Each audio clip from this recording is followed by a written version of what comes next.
आपल्या धडाकेबाज आणि कडक कार्यपद्धतीसाठी ओळखले जाणारे IAS तुकाराम मुंढे यांनी अन्न आणि औषध प्रशासन म्हणजेच FDAच्या आयुक्तपदाचा पदभार स्वीकारल्यापासून ते चर्चेच्या केंद्रस्थानी आलेत।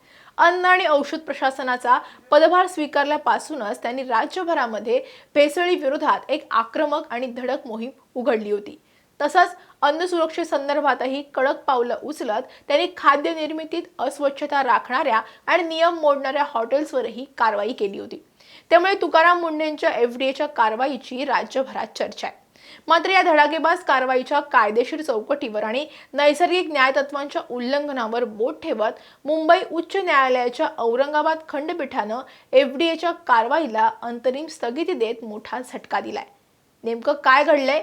FDAच्या कारवाईविरोधात कोर्टाचं दार कोणी ठोठावलंय? कोर्टात नेमका युक्तिवाद काय झाला आणि FDAच्या कारवाईबाबत कोर्टानं नेमकं काय म्हटलंय तेच या व्हिडिओत पाहूयात। नमस्कार, मी कोमल आचरेकर आणि तुम्ही पाहत आहात महाराष्ट्र टाइम्स ऑनलाईन। नागरिकांच्या आरोग्याच्या सुरक्षेसाठी तुकाराम मुंढे यांच्या नेतृत्वात अन्न आणि औषध प्रशासनाकडून धडाकेबाज मोहीम सुरू आहे। दुधातील भेसळ ही एक अत्यंत गंभीर आणि सर्वसामान्यांच्या आरोग्याशी खेळणारी समस्या मानली जाते। तुकाराम मुंढे यांनी सूत्र हाती घेताच भेसळखोरांचे धाबे दणाणलेत। राज्यभरातील विविध जिल्ह्यांमध्ये अचानक छापे मारून डेअरी दुधाचे टँकर्स आणि संकलन केंद्रांची कसून तपासणी सुरू करण्यात आली। दुधात भेसळ, कृत्रिम दूध निर्मिती करणाऱ्यांवर केलेल्या कारवाईमुळे सर्वसामान्य नागरिकांमध्ये आणि प्रामाणिक ग्राहकांमध्ये समाधानाचं वातावरण निर्माण झालं होतं। परंतु कारवाई करताना केलेली घाई आणि नियमांची पायमल्ली यामुळे हा संपूर्ण विषय न्यायालयात पोहोचलाय। FDAनं ज्या डेअरींवरती परवाना निलंबनाची थेट कारवाई केली त्यांनी उच्च न्यायालयामध्ये दाद मागितली आहे। याचिकाकर्त्यांच्या वकिलांनी न्यायालयात आपली बाजू मांडली आणि त्यानुसार अन्न सुरक्षा आणि मानके कायद्यानुसार तसंच प्रशासनाच्या स्वतःच्या मार्गदर्शक तत्वांनुसार तपासणीत काही त्रुटी आढळल्यास संबंधितांना त्या सुधारण्यासाठी 14 दिवसांची स्पष्ट मुदत किंवा नोटीस देणं बंधनकारक असतं।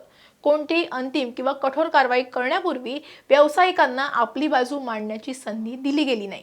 थेट परवाने निलंबित करण्यात आले। त्यामुळे अनेक डेअरी चालकांनी तपासणीनंतर बहुतांश किरकोळ त्रुटी लगेच दुरुस्त केल्या होत्या। तरी सुद्धा FDAनं कठोर भूमिका घेत टाळेबंदी किंवा निलंबनाचे आदेश दिले। मुंबई उच्च न्यायालयाच्या औरंगाबाद खंडपीठात न्यायमूर्तींच्या समोर ह्या प्रकरणावर सुनावणी झाली। याचिकाकर्त्यांचे वकील म्हणाले की प्रशासनानं कायदा आणि नियमांचं पालन न करता घाईघाईनं निर्णय घेतलेत। एखाद्या आस्थापनेवर थेट बंदी घातल्यामुळे केवळ डेअरी मालकाचंच नव्हे तर त्यांच्यावर अवलंबून असणाऱ्या हजारो गरीब शेतकऱ्यांचं आतोनात नुकसान होतंय। हायकोर्टानं FDAच्या या कार्यपद्धतीवर तीव्र नाराजी व्यक्त केली आहे। न्यायालयानं विचारलं की अशा प्रकारे थेट बंदी घालताना दररोज हजारो लिटर दुधाचं संकलन करणाऱ्या आणि या डेअरीवरती अवलंबून असणाऱ्या हजारो शेतकरी आणि कामगारांच्या उपजीविकेवर याचा काय परिणाम होईल याचा विचार FDAनं केला होता का? कायदेशीर प्रक्रिया न पाळल्याचा ठपका ठेवत हायकोर्टानं FDAच्या निलंबन आदेशाला अंतरिम स्थगिती दिली आहे।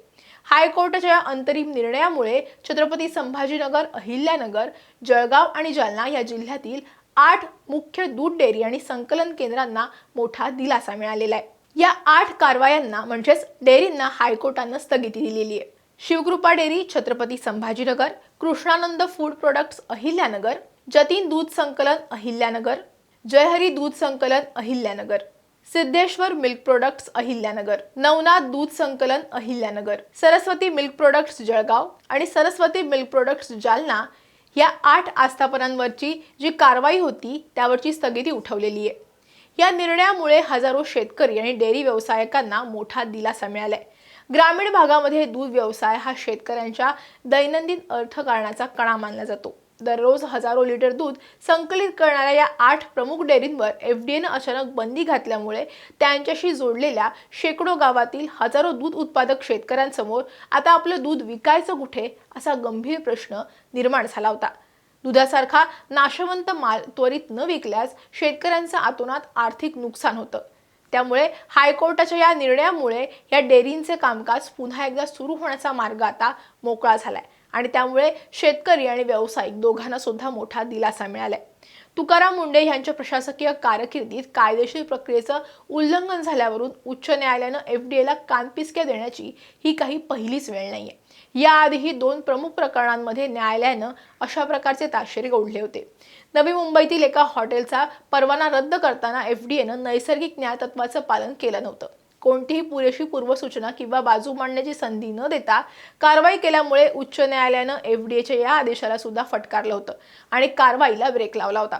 तसंच वर्ध्यातील प्रसिद्ध आणि ऐतिहासिक गोरस भंडारवर एफडीएनं अशीच धडक कारवाई केली होती.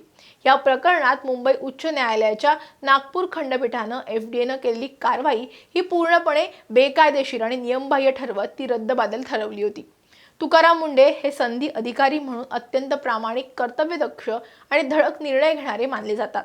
जनतेच्या आरोग्याशी खेळणाऱ्या भेसळखोरांवर कारवाई करणं हे प्रशासनाचं आद्य कर्तव्यच आहे. परंतु हेतू जितका चांगला आहे तितकीच प्रक्रिया सुद्धा कायद्याला धरून असावी लागते. हाच धडा उच्च न्यायालयाच्या ह्या लागोपाठ दिलेल्या निर्णयातून समजतोय. कायद्याची पायमल्ली करून किंवा घाईघाईमध्ये घेतलेले निर्णय शेवटी न्यायालयात टिकत नाहीत आणि त्या प्रक्रियेत निष्पाप शेतकरी आणि सामान्य कामगारांना नाहक त्रास सहन करावा लागतोय. त्यामुळे यापुढील काळात भेसळीविरोधात कारवाई करताना एफडीएला कायद्याच्या चौकटीत राहून आणि नियमांचं पालन करूनच पुढची पावलं उचलावी लागणार आहेत, एवढं नक्की. हायकोर्टानं दिलेल्या निर्णयाबद्दल तुम्हाला काय वाटतं ते आम्हाला कमेंटमध्ये नक्की कळवा. हा व्हिडिओ आवडला असेल तर लाईक आणि शेअर करायला विसरू नका. असेच व्हिडिओ पाहण्यासाठी महाराष्ट्र टाइम्सचं यूट्यूब चॅनल सबस्क्राईब करा. आम्हाला इन्स्टा, फेसबुकवरती फॉलो करा आणि हा व्हिडिओ तुम्ही शेवटपर्यंत पाहिलात त्यासाठी धन्यवाद.